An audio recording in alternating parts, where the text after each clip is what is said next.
Hey guys, this is Joshua Seth, voice of Tai on Digimon, and you're listening to Anime Secrets. Toku Secrets is a podcast run by the Anime Secrets website. Check us out at animesecrets.org for more anime, video game, tokusatsu content. Remember to follow us on Spotify, Apple Podcasts, YouTube, or wherever you listen to podcasts today. Oh yes, this is Goldar, and you're listening to Toku Secrets Podcast. Don't tune us out, tune us in. Welcome to Toku Secrets. Join us as we journey into the marvelous world of Super Sentai, Kamen Rider, Power Rangers, and many other tokusatsu. Get ready for the adventure of a lifetime. It's Morphin time! Link to the Morphin. I'm Nathan Desai, the dazzling adventurer, Smokin' Silver. I'm Patrick Allen, I'm Shinken Red. And I'm Rizwan Merchant, Gokai Red. And I'm Anthony Davis, also known as Curie Green. And we're Toku Secrets.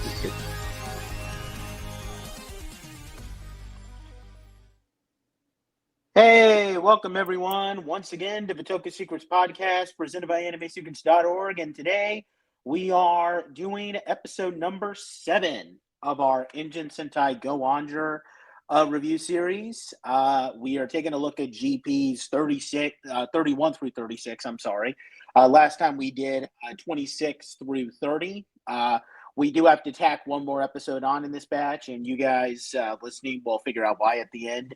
But we got a lot to talk about in this one because almost all of these episodes have a lot of stuff going on in them. So, yeah, with that said, let's jump right in.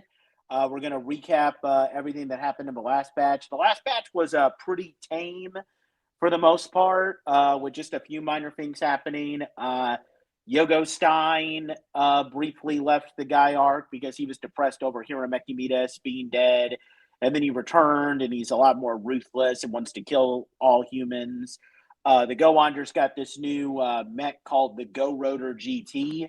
It's this wheel that can enlarge, transform into a warrior mode, and it can also be used by inserting an engine soul into it as like a body for the engines. And in our previous podcast, we also took a look at the Go-Onger movie, where the Go-Ongers and Go-On-Wings had a bit of an adventure in the samurai world. So definitely check out that podcast. But with that said, let's jump right in to the GPs here, because we got a lot to talk about.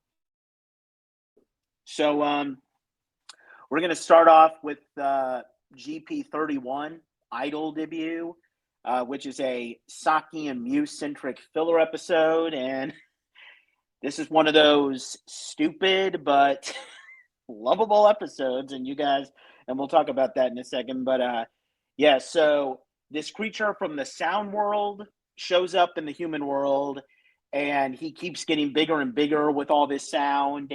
And the only way to shrink him is by playing like lovely music. So the Go-Ongers and Gaiark, they team up to try and stop it. And in order to stop it, Saki, Mew, and Kegalesia decide to form their own idol group.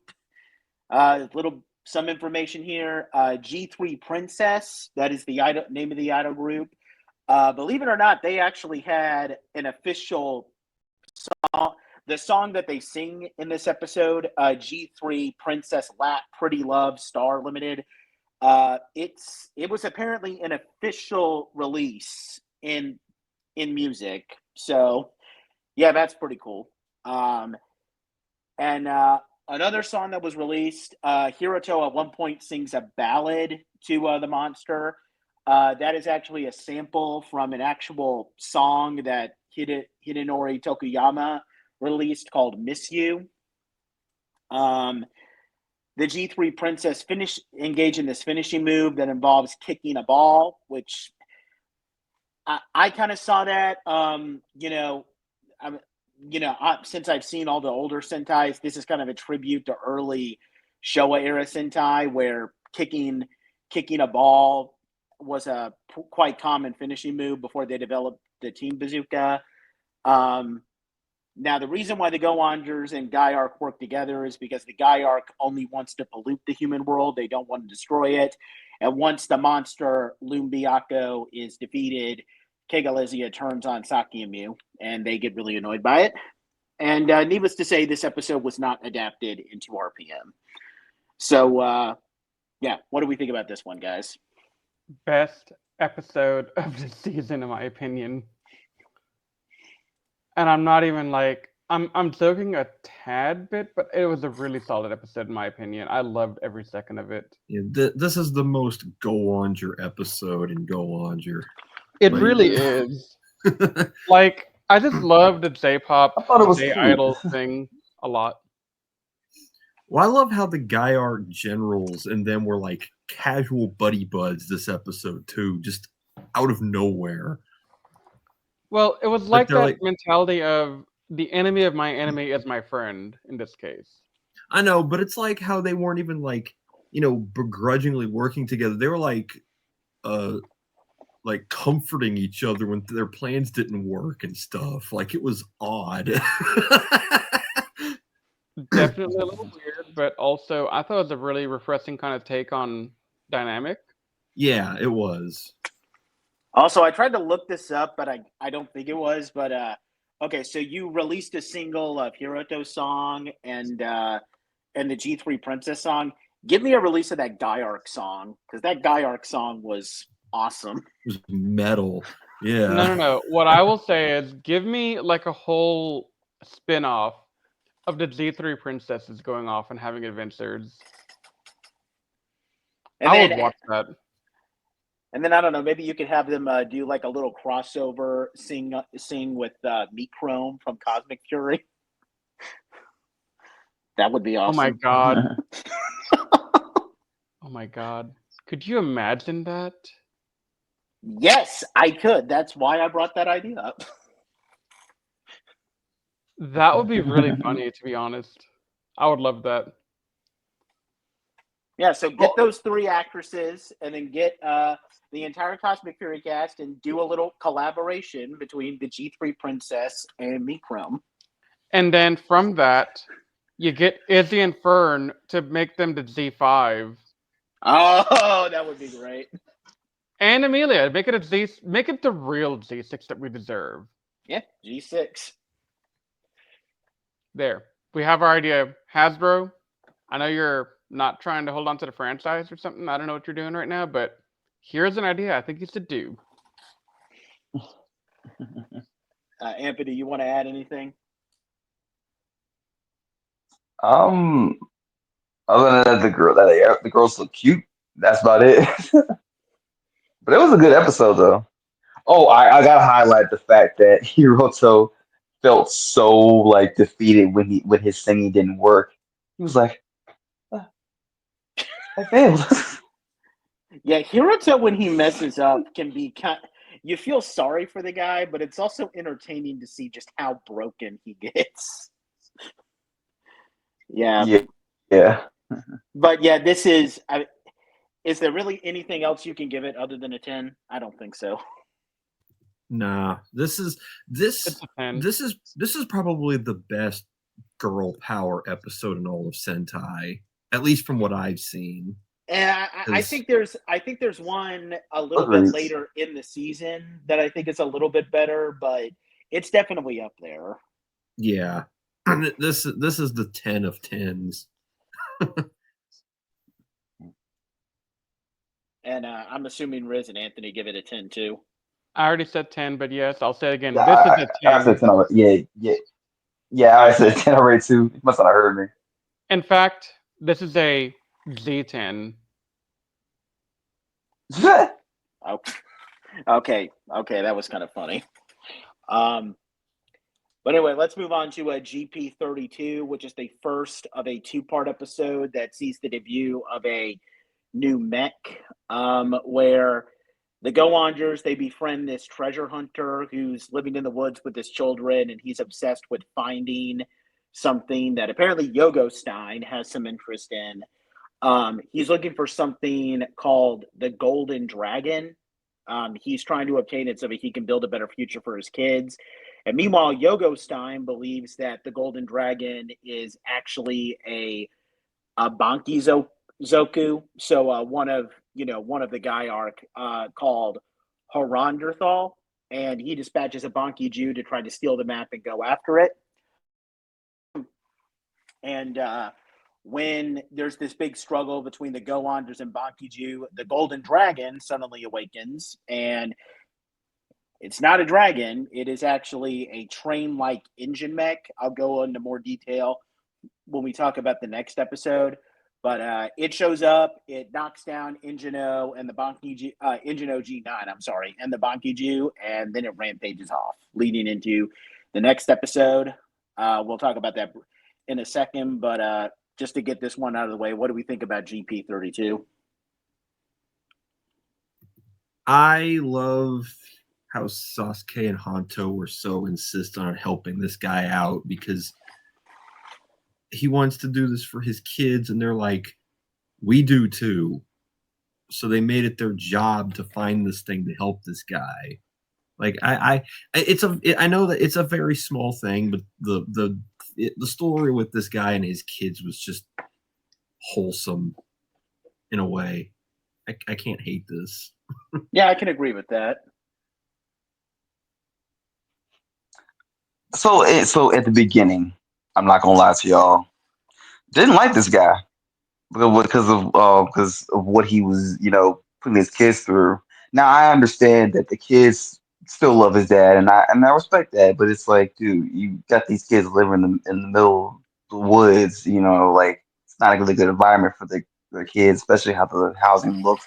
I do understand that once we watch the second part, it all comes together. But still, like at the beginning, I was like, this guy needs to do better. He does, so I'll give him that. Riz?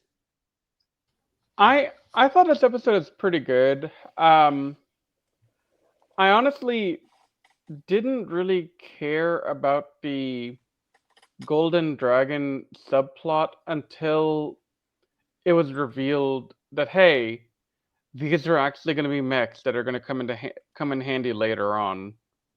Like, up until then, I was like, oh, okay, it's just another one of those filler episode type things, not really anything important. And I was like, oh, wait, hold up, rewind, what? Yeah. So, yeah, it didn't really lead well into, hey, this will be something more than a filler type of episode, Yeah. And so my reaction to this episode is kind of based off the fact that I can't get out of my perspective that this was probably filler until it wasn't filler. So, yeah, that's kind of where That's I'm fair. at right now.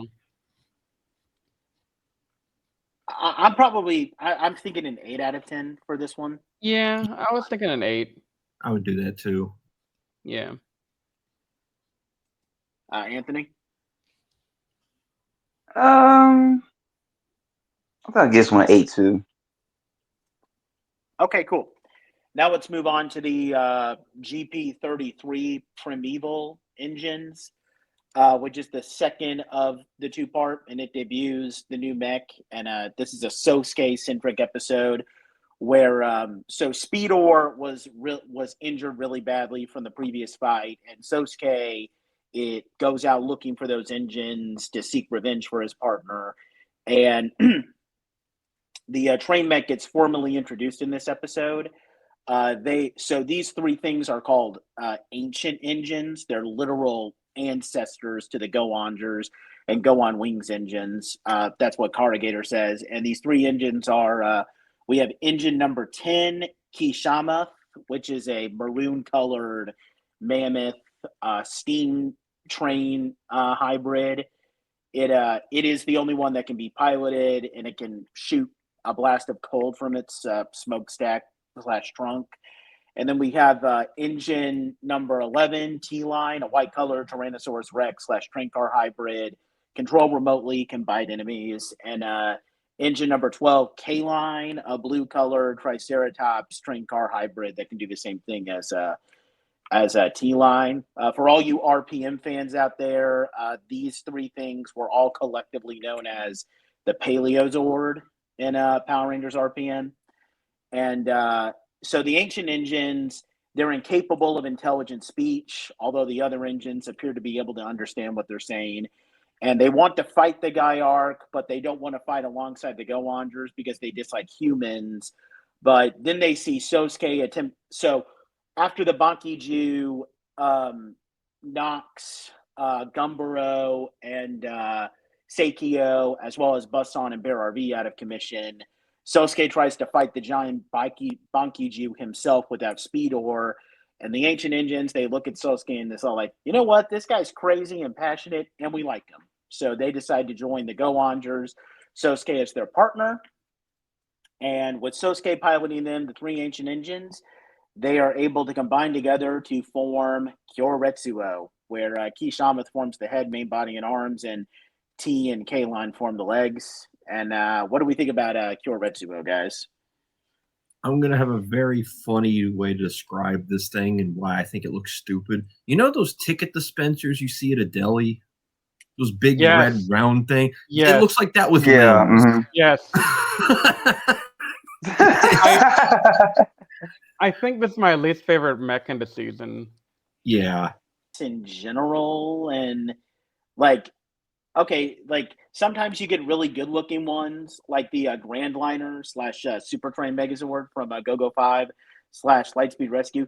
I wouldn't say that this is as bad as something like Tokyo or most of the Tokyo mechs, but it's just kind of meh. As someone who owns the toy of this mech, and you can go and watch my toy review of this one on the Fandom Toy Box, it looks really awkward when it turns to the side. Because I mean, if this mech was a human, man, this guy's got to go on a diet or something. Because this guy is like probably one of the most obese looking mechs I've ever seen.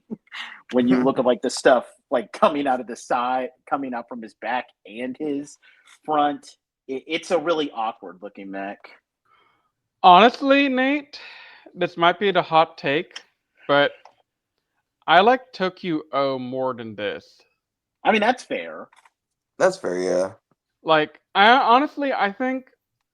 So I know historically I've given Tokyo O some crap, but honestly, ever since we did the Rail Rider stuff and I've been re-looking at Tokyo, I don't hate that mech as much as I used to. I think it's actually a pretty decent mech. I always thought it looked pretty good too because it was sleek. A lot of mechs have like a bulky look to it, but Tokyo has always been kind of, I guess slim. Exactly. And I like it gives him a pretty unique design, yeah. Yeah, it's a good looking design. Like whenever you say sleek, it goes back to like me loving the Jingle Fury main mech. Yeah, Geki Toja. Yeah. Yeah. No, not Geki Toja. Geki Toja doesn't exist.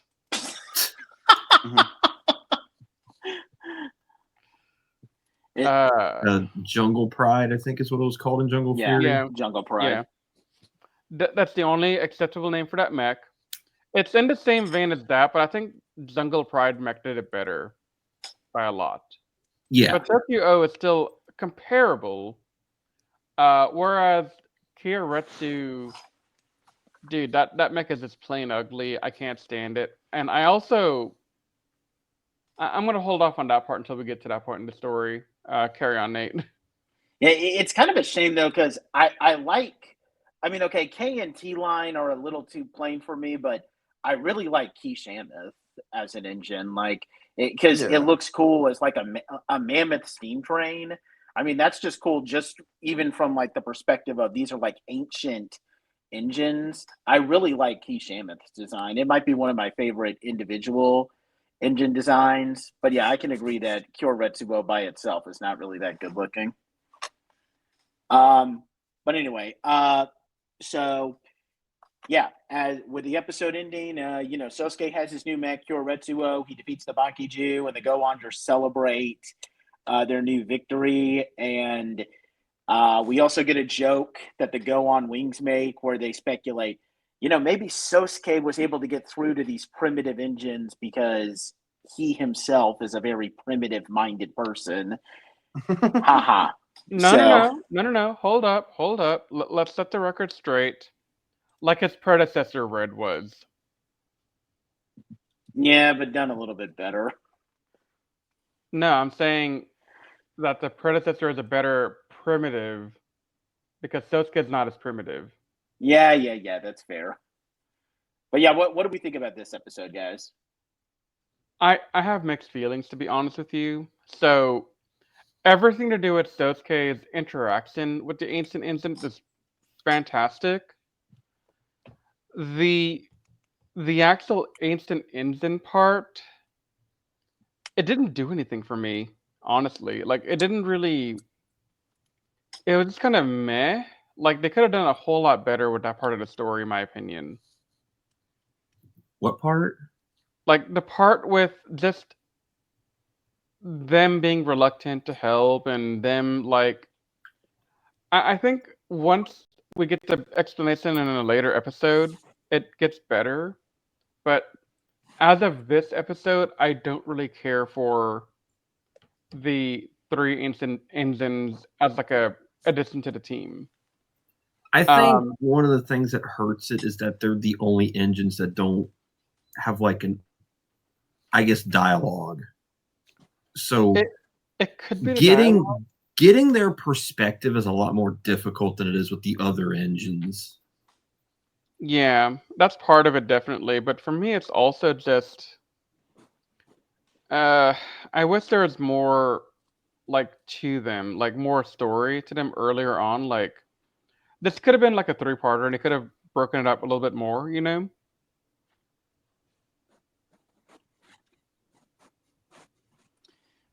I think it's fair, but the reason why I really like this is because I get the feeling that like this might actually be one of my more favorite new mech debuts, more because sure the ancient engines are there, but it gives more character development for Sosuke, and it's all about him it's all about him gaining their trust because you know Sosuke is awesome in this episode. He wants to get revenge for Speedor, and then he tries to go head to head with a giant monster by himself. Like Sosuke is at like almost peak badassery in this episode. That's what really made me like this. Plus, go ahead, Patrick. I say Speedor had a good moment in this episode too. Yeah. Plus, another funny moment that I forgot to mention is that there's a point where the other Go-Ongers are thinking, well, the last couple of times this mech has shown up, it's been during fights. So how about we fake a fight to lure it out? And then they have Gumbaro and Seikyo fight against each other. And it's supposed to be a fake fight. But then they just end up hugging. Do what? They just end up hugging.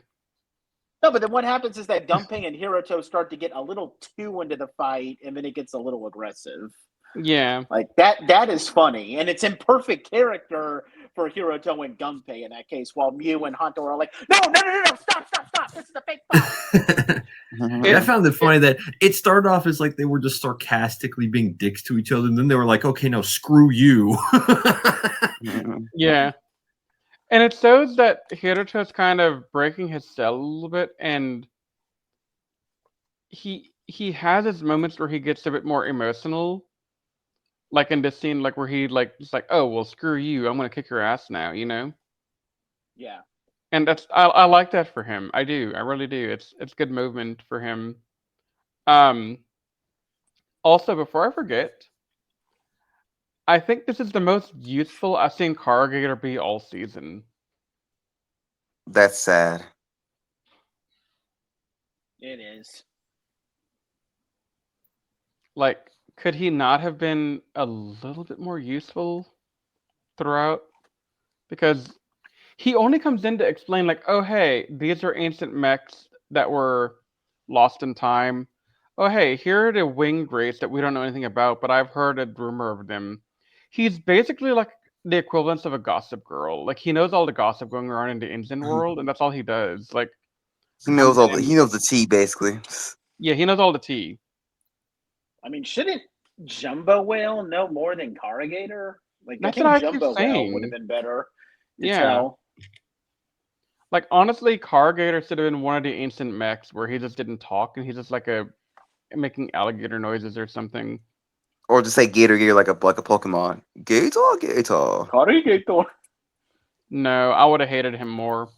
Yeah. Not good, because Jumbo Whale is probably the closest thing we've gotten to like Master Shafu / Moke / I don't know. I don't want to say Barza because he wasn't really that big of a mentor, but Barza you know wasn't what I mean. a mentor. Barza just kind of read a book and that's about it. He was just there. Yeah. Jumbo Whale was. I mean, I don't think we could straight up say that like Jumbo Whale is on the same level as like Moke from Gingaman or No, he's not. But he's close at least. He's like if you had a secondary mentor that was like, it'd be like saying in SPD you had Kruger and Cat. Yeah, so I guess a good way to put it is that he's not on Zordon's level, but he's higher than Alpha. Right. Like he's like all these examples suck because I can't say Gose, I can't say Dimitri because he's way better than those people. Yeah. But the point is that I think Jumbo Whale would have been a better source, and Corrugator just doesn't make any sense to say that. Yeah. But as for the episode itself, I mean, Riz, I get the issues that you're saying with the ancient engines, and I 100% agree. But here's the thing: those fake fight shenanigans being as hilarious as they were, and Sosuke being like almost at his peak badassery here. I have to give this episode a 9 because there's some great standout moments for them. And I'm definitely giving this a 9. It's giving 9 for me too. I'm giving it a 9, but I'm still going to complain about the instant engines not being something I like. Yeah, I mean, both. I mean that's reasonable, but like for Sasuke and Speedor, this was a good episode. Oh, absolutely. So, yeah, I think 8 or 9 is definitely reasonable. Well, which one is it for you? I don't normally do the 0.5 things, but I'll do an 8.5 for this because I don't know. That's fair. Fair. Yeah, for me, Sosuke's development outweighs all my complaints about Corrugator and the ancient engines because honestly, spoilers for later on in this review series, but the ancient engines do grow me a little bit story-wise. Yeah. Hint, hint, the next episode. But right now, I'm not a fan. Yeah. All right, let's move on to a GP34, Devilish Woman, which, by the way, is a fitting title. And spoiler alert, sorry. One episode after this one. We'll get into it in a second. Yeah, the worst episode ever, by the way. Yeah, this is a Saki-centric filler episode where Saki gets all scared because her evil older sister, Sanae, comes to town. Now, there is a little bit of a plot here that leads into the next 2 episodes where so Yogo-san gets angry because the ancient engines weren't the Haranderfall he was looking for. So he goes to find it himself, and then he digs in the mountains, and he successfully unearths the real Hananderfall, and he appears at the end of this episode where he severely damages Engine G9 before disappearing. We'll talk a little bit more about what he's going to be up to in the next episode. But first, we should talk briefly about what we think about this episode, which I don't think any of us are going to be nice to this episode, but we still got to talk about it. This episode is a prime example of, in order to make a conflict, let's write everybody out of character. And it is atrocious. Yeah. This episode, it's weird because they didn't just write one character. It's like every male character in this season was written horribly out of character. And I do not understand it. And I do have one question for you on that, what you just said. Okay. Does that include Gunpei? It's weird because Gunpei, they actually took him serious this time, and it worked to his benefit. And then at the very end, they went back to their usual nonsense with him. Yeah, he Yeah. disappointed me And- the most. I mean, I think for the most part, this was a good episode for him more than it was for anyone else. And then they didn't stick the landing. But And they always do this. Why? yeah, they always do this. But like for everyone else, this character was sucked. Like straight up. Yeah, because the stuff in the middle for Gunpei was actually pretty good, but I didn't like this episode at all because everything went out the window for everyone. Like, this isn't how any of them act. Like, if it was just Hanto, okay, cool, that's fine, but not all of them.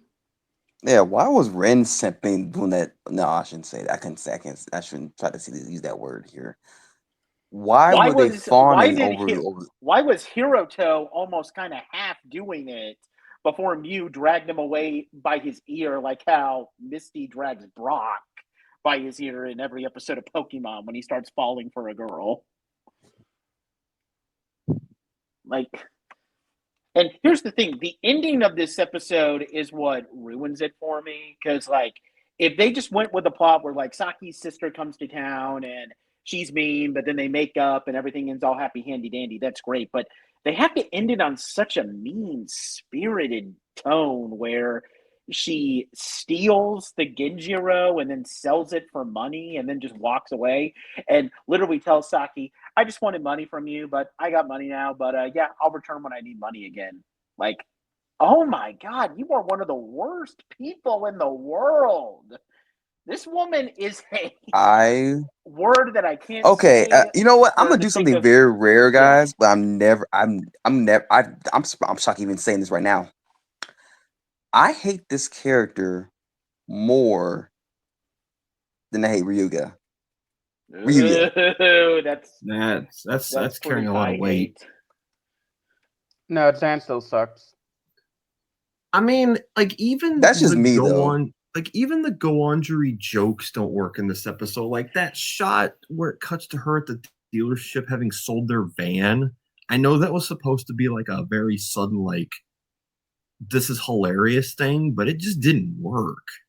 No, it was depressing because they were down on their luck, and I felt bad for them. I didn't laugh. I was like, and they trusted her, like, and then she just did that. It was just very disappointing in all of them. And like, I felt bad for Saki the most because like she was the only one that was like really just wondering what's up with everybody, and like, and I will use this term that I've said it before, and I'll say it again. What Gunpei should have done the entire episode was that level of genjutsu does not work on me. Mm-hmm. Honestly, I think this episode could have used more of Mew because Mew would have put this woman in her place. Yeah, I was That's thinking what I'm saying. if they had an ending where she sold the Genjiro and then tried to make off, but then add a little scene at the ending where Mew shows up and says, you're not going anywhere. And she punches her in the face and then makes her give the money back. That would have been like, okay, that would have been a satisfying ending. But the fact that they have Sanae actually get away with it. Yeah. That's what made it worse. I think we're in agreement that this is the worst episode of the season. It is. I think we can all agree with this. Okay. Spoilers. You never see her again. No. You never heard from her again? She only appeared in this episode. Now, mind you, there was another filler episode where it involved Saki being, I think it was the tree one where she met that that kid or whatever. Yeah. Yeah. Sister was not mentioned there. Where was the sister? It's almost as if the sister was only made for this one episode. Just to, I don't know. Yeah. Create a BS conflict. I mean, same way how when Geo-Ranger, Geki mentions that he had a sister in the second episode, but then when Burai comes, guess there's no sister now, unless that fertility problem that Geki's parents have that he mentions, which is why he was adopted, somehow got resolved and then he had a sister. But no, so let's just forget about that. It was an effing lie, basically. So this episode is only second to the Dragon Caesar episode from Zero Ranger in terms of being terrible to me. Yeah. Yeah. Like, I can't say it's worse than Dragon Caesar episode because that one I was screaming at the TV. This one I was just Yeah, this was a filler episode. That was a main story, like character Right. episode for Yeah. Geki and Dragon Caesar. It was that bad. Yeah. Yeah. Is it possible to give an episode a 0? I mean, it's our podcast. We can do whatever we want, right? I gave it a -2. You can't do that. I'm doing it. I don't care. I'll give it either a 0 or a 1. Like, it's just that bad. Yeah.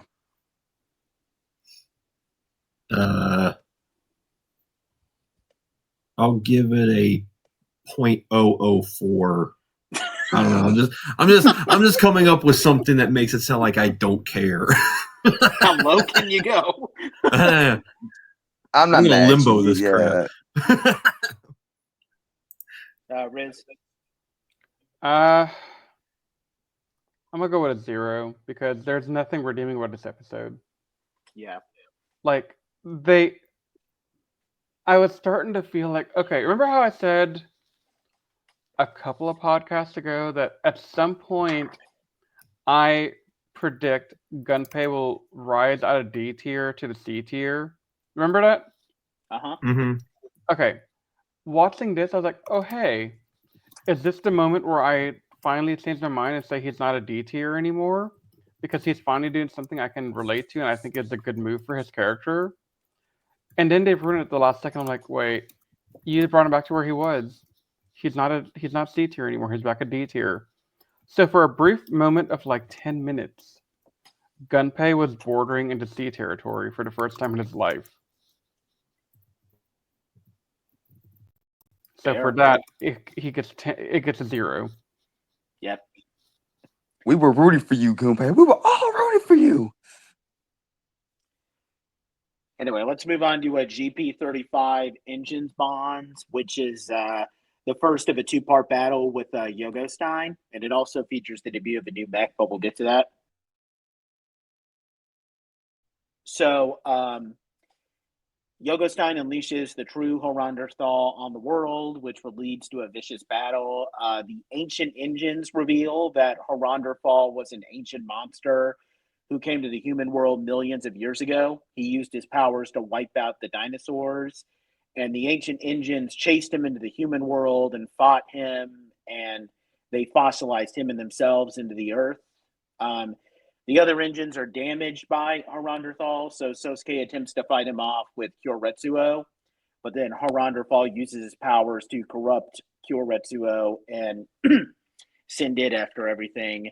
And Sosuke gets expelled from the mech and gets into a fight with Yogostein, and he gets infected with a mysterious bolt in his body, which we'll find out more about that in a second.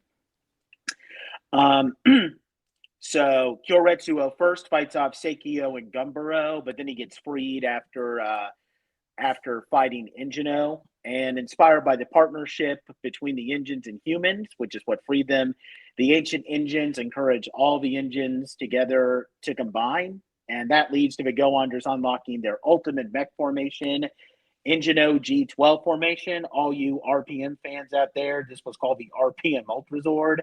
And we finally get to see this thing in its over-cluttered glory. What do we think about Engino G12?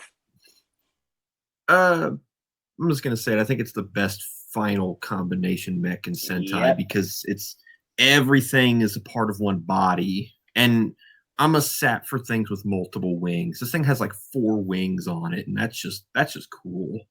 Yep. I like it. It's just big and it's imposing and powerful. I like G9 more, to be honest, because it felt simpler and more logical. This one started to get a bit too much for me.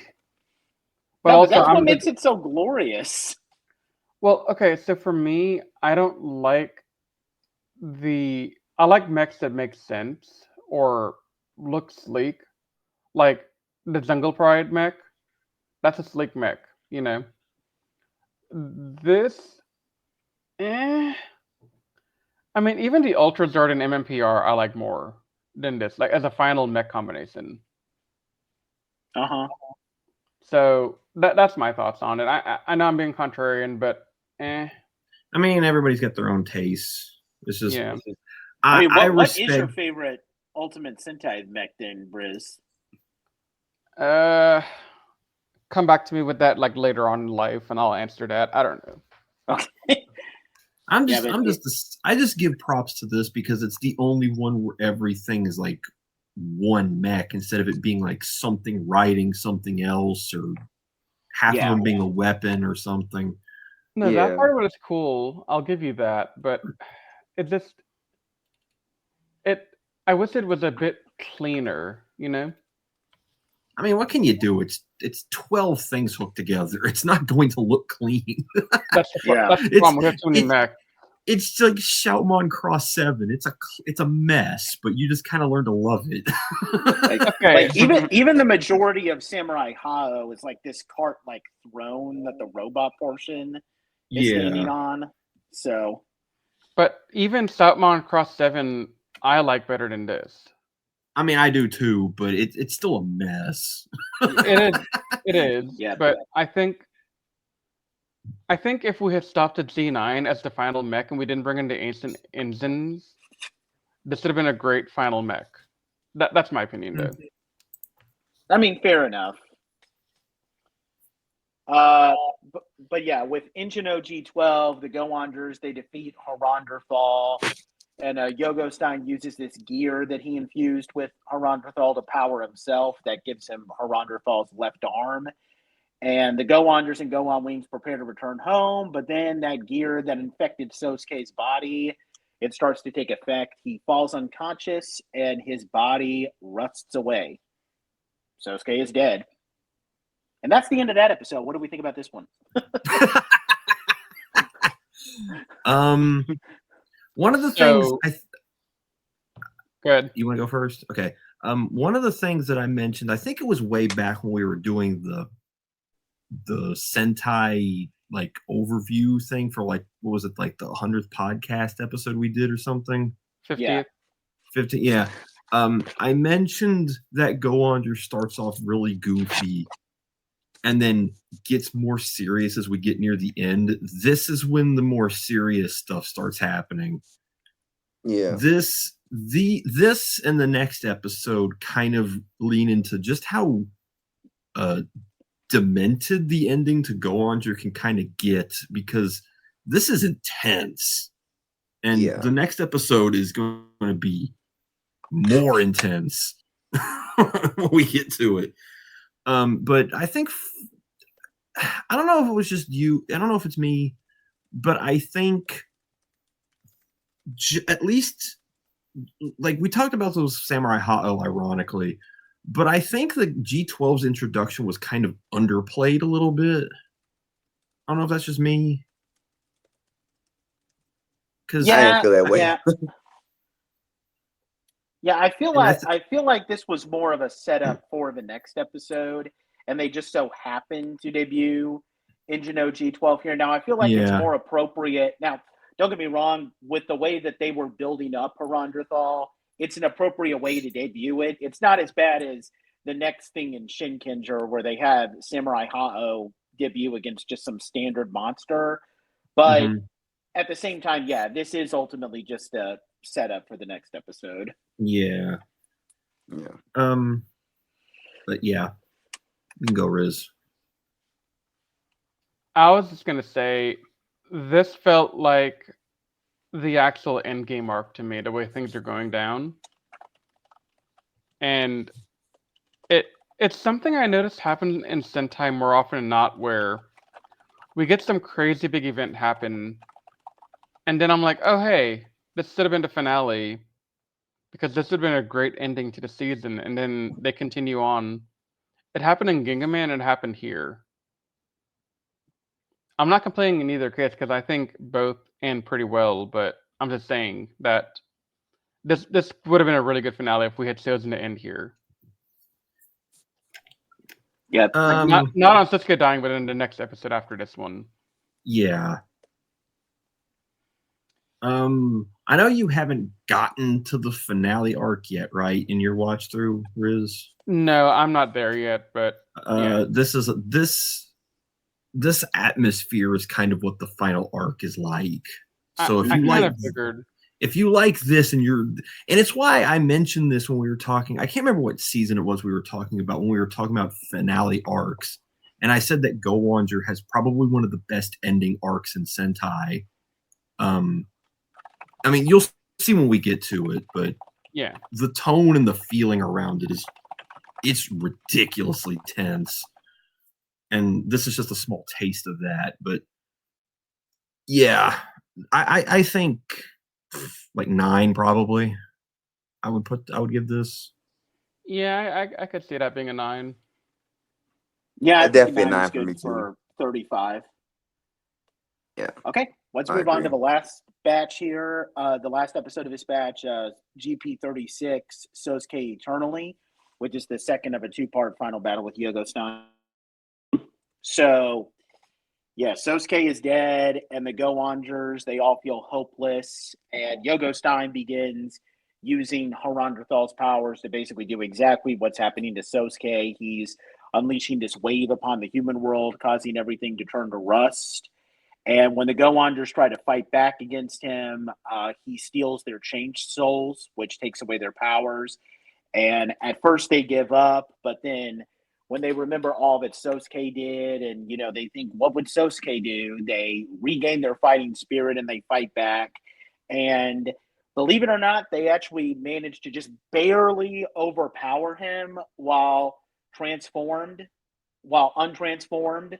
Like, they still fight on despite losing their powers, and they end up winning in the end. So, yeah, all the Operation Overdrive Rangers can suck it, because you could do this. I was going to say that. Dang it. Sorry.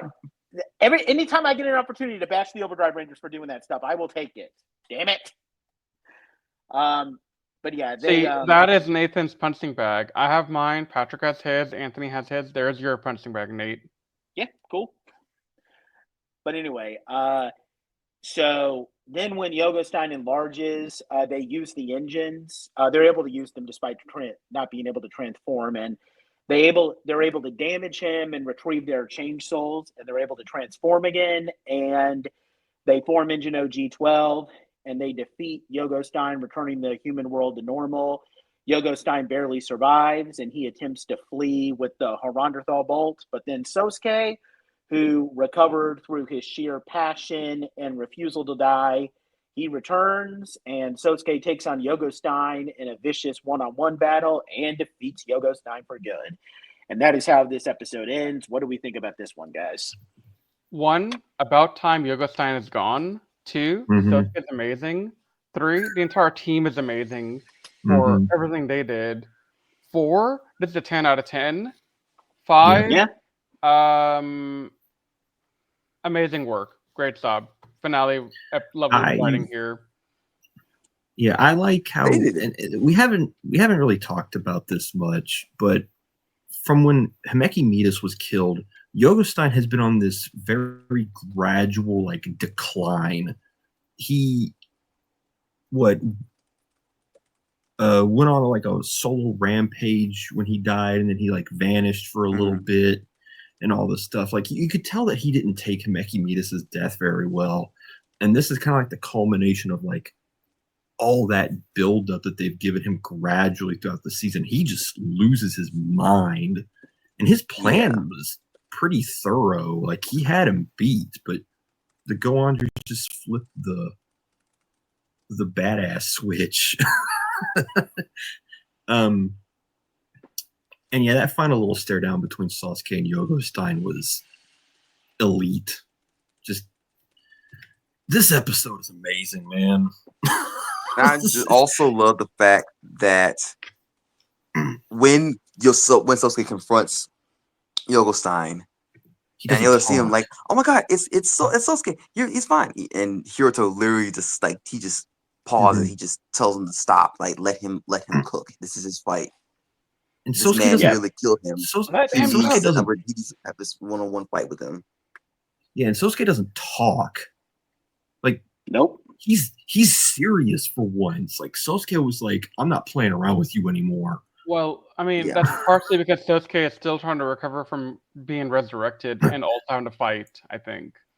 I know, but it came off as Sosuke's usually like full of himself and cocky and like and everything, but he gave off a different feel this time. Like he was like, I'm not playing up my personality. I'm just gonna kill you. Do you remember when we were doing the Boom Boons there crossover with Sosuke a couple of months ago? And I commented that I liked how. So at that point in time, I hadn't seen anywhere near how much of Go-Ongers I've seen today, and I was commenting on like how I like this stark difference in Sosuke from where I was in the first 20 episodes of the season, where he's kind of a goofball, to him and Boom Boons, where he's like more. He's still got some goofiness to him, but he's a bit more serious. This, in my opinion, is that turning point for him to go towards that route. Yeah, because they go through a lot here from here to the end of the season, and this we've never seen Sasuke like this, and it was like, oh man, he's not trash talking, he's not kissing his own butt or anything, he's just staring Yogostein down, and I was like, oh. and the thing that makes... Go ahead. No, I'm done. Sorry. I was gonna say that this Kaluki reminds me of. So like I'm not sure if y'all ever played this, but in Rechan Memories, where like Sora, Don, and Goofy from Kingdom Hearts, they're in this like weird castle, or whatever. And right when Sora actually defeats the final boss of that level, you can just because he's been told with the entirety of the game. After he kills the final boss in that game, he just has that look of, yeah, you're dying, I don't care, and just walks away, like says nothing. Yeah. That's what it reminds me of. I was like, dang, that was intense. This kind of Sora is known for being carefree and happy-go-lucky and all the time. That time he was like, no, you did die, and I won't care. This reminds me of the meme inside of people like me who are like longtime Marvel fans. Spider-Man is at his scariest when he isn't talking, and that kind of applies here. He's not making quips. He's a dang. You need to run. Yeah. Same as Deadpool. Yeah, if neither of them are saying anything, you're screwed. Yeah. But what really makes me want to call this a 10 is that I feel like if this had been done in a different Sentai, they would have done it to where, and we mentioned this when we were doing our updated tier rankings last time. The reason why Sosuke works as a great character is not just because he's likable, but because the show isn't going out of its way to God mode him. And if they did God mode Sosuke, what would have happened here was that the Go-Ongers would have tried everything to defeat Yogostein, but they just couldn't, because at the end of the day, Sosuke is just this almighty character and he's the only one who can defeat Yogostein, and they don't do that. They have all the other Go-Ongers and Go-On Wings be able to defeat Yogostein themselves, not by being inspired by Sosuke, because that's the thing. Sosuke isn't this all-powerful God mode character. He's just doing exactly what a leader is supposed to do, which is inspire his other people to go on, and he inspires them to fight and defeat Yogostein. But then in the end, he's able to come back and just deal the final blow. But the other Go-Ongers, they could have likely defeated Yogostein even if Sosuke was gone for good. And obviously, it's great Sosuke isn't dead. But yeah, everyone gets a moment to shine here instead of just turning this into an all-hail Sosuke, the god of the Go-Ongers or something. That's just something I can appreciate. No, in how a lot of Sentais are these days. Especially because in seasons like Kyoryuger and when we get to it, Dai Ranger, they have a real bad habit of like, oh, well, King and Daigo or Ryu, was that what Ryu Ranger's name was? Rio or something like that? Yeah, Rio. Rio and Daigo, they would have just had them walk up and just solo things, because Dai Ranger has that same problem of God modding the Red Ranger. But yeah, letting the whole team have a moment. Great stuff. Just great stuff. Definitely. And again, I like how they take down Yogo Stein while they're untransformed by just charging in at Mach speed, as Sosuke would say, and just not giving up. Like it's just awesome. This is. If this had been the final episode of Go-Onger, it would have worked out perfectly. Now, granted, the finale that we end up getting in Go-Onger is probably going to end up being better than this, but this is still really awesome. Mm-hmm. Definitely agree. And I'm going to give this again, one a straight 10. I'm sorry. I have to give it a 10. I'm giving it a 10. I have to We're all give giving it a 10 across the board. And honestly, this is probably, I mean, Boom Boomger is still able to do it pretty good too, but like the way that this Sentai is able to handle heavy-handed and serious moments, like it has no business being able to do it this good. So for everybody who hates Go-Onger, I mean, I get that you want your Sentais to be serious and all that, but this Sentai can handle serious moments, and this episode is proof of keep it. Watching. That's why I'm so confused looking at the commenters on Reddit and other places, because there's some stuff that will go on there that's kind of goofy, but I mean, these characters are really fleshed out for the most part. Like, Sosuke's really fleshed out, Saki's really fleshed out. The wings are amazing, phenomenal characters to me. And, then we got like Hanto and Ren. They're pretty good characters as well. I like them. Poor Gunpei. I'm sorry. We tried, man. But, these guys as a whole, not counting Gunpei, are just fantastically written. They're all really relatable. They're all really awesome. They all have their own moments. They're all allowed to do something on their own without needing some kind of crutch to stand on. Yep. And I mean that's why I'm kind of leaning toward, we're probably going to end up doing a versus special, but I do kind of lean towards saying that a lot of these characters are better than their RPM counterparts. Oh, that comment's going to rub a lot of people the wrong way, but I agree. Because it's just true. No, the only two RPM Rangers I could easily see being better are Dylan and Ziggy. Yeah. Those two are better. But yeah, definitely. Everyone else... I think Summer and Saki could go head-to-head. Yeah. Yeah, but like... The Wings and the Boom Twins, that's not even a comparison. No. Scott and Sosuke are not a comparison either, in my opinion. I mean... I don't remember too well.